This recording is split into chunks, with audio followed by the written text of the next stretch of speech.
Coucou les amis, toujours très heureuse de réaliser une nouvelle vidéo, bien que cela en fait quelques mois que j'en fais plus. Alors, je vous remercie à tous déjà d'avance pour votre fidélité, pour rester toujours abonnés, indépendamment de la quantité de vidéos que je produis. Ça me tient vraiment à cœur. J'ai vu ça aujourd'hui, je me suis dit, waouh, ils sont toujours là. Merci beaucoup. Donc là, dans cette vidéo, je vais vous donner les énergies de ce mois d'avril. Quels sont les points que serait intéressant qu'on puisse développer, auquel il faudrait qu'on fasse aussi attention. Alors les voilà, c'est parti. On va utiliser l'oracle miroir et on va choisir deux cartes. Voilà la première et ici la deuxième. Je remercie mes ancêtres, mes guides, les aides de lumière qui sont là pour nous accompagner pendant cette lecture. Donc ici nous avons la carte Carrefour.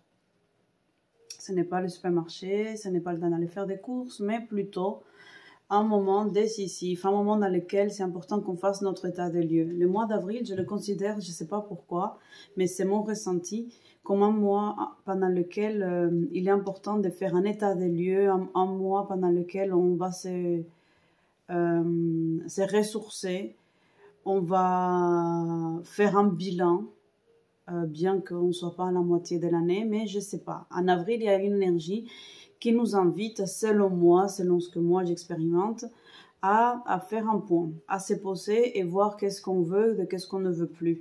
Qu'est-ce qui est important de travailler, qu'est-ce qui est important d'accélérer, où est-ce qu'il faut poser notre énergie. Et c'est aussi un mois pendant lequel on va décider qu'est-ce qu'on va laisser de côté, à quoi est-ce qu'on retire notre énergie, notre attention. Ici, on nous parle vraiment de plein de possibilités. On a des choses qui s'offrent à nous, mais qu'est-ce qui fait qu'en fait, on ne puisse pas les voir? Est-ce qu'on est trop retourné vers l'arrière ou est-ce qu'on est trop posé à regarder le devant? Qu'est-ce qui va se passer si je fais comme ci, si je fais comme ça?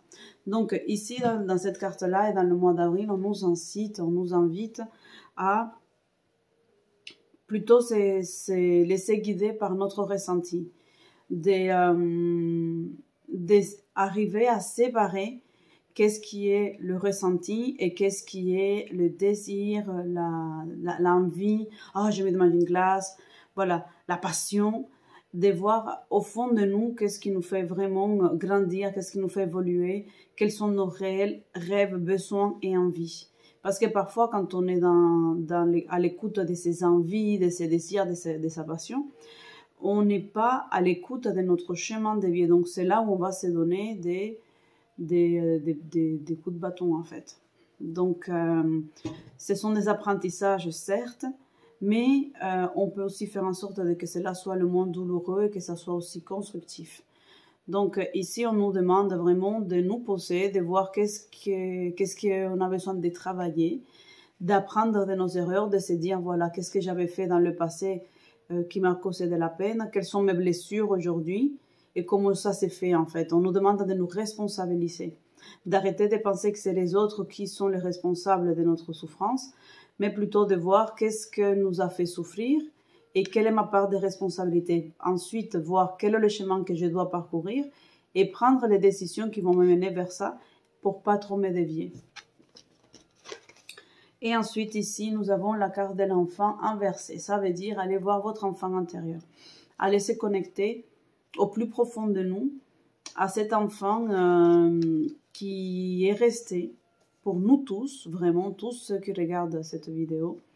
Notre enfant intérieur est resté à une étape où il y a eu un traumatisme, où il y a eu quelque chose qui lui était impossible d'accepter, de comprendre, d'accueillir. Donc, il est question d'aller revoir cet enfant intérieur, de le rassurer et de l'aider aussi à se développer, d'être toujours à l'écoute de cet enfant intérieur qui parfois nous fait faire des bêtises parce qu'il fait des caprices et il ne nous écoute pas. On a l'impression qu'il ne nous écoute pas parce que on se retrouve à faire des bêtises qu'on dit mince, j'ai actué comme une gamine, comme un gamin, j'ai pas fait ce qui était correct, pourquoi est-ce que j'ai raccroché au nez, pourquoi est-ce que j'ai eu telle attitude. Pourquoi est-ce que ça m'a énervé? Parce que là, aujourd'hui, quand je raconte l'histoire, en fait, il n'y avait pas de quoi s'enflammer. Donc, du coup, quand vous vous reconnecterez avec votre enfant intérieur, vous pourrez vraiment voir où est-ce que se trouve le traumatisme et l'aider à guérir. l'aider à le soigner, l'aider à s'aimer plus pour que cet enfant intérieur puisse rayonner, vous apporter la lumière aussi à l'enfant adulte que vous êtes aujourd'hui. Donc voilà les énergies pour ce mois d'avril. J'espère que cette vidéo elle vous a plu. Je vais faire une autre vidéo aussi dans laquelle je vais parler au niveau psychologique, au niveau énergétique, quelles sont les choses émotionnelles et psychologiques que nous devons travailler. En attendant, passe un excellent mois d'avril. Laisse-moi ton commentaire. Je suis toujours heureuse de te lire et je te dis à bientôt. Ciao, ciao, ciao.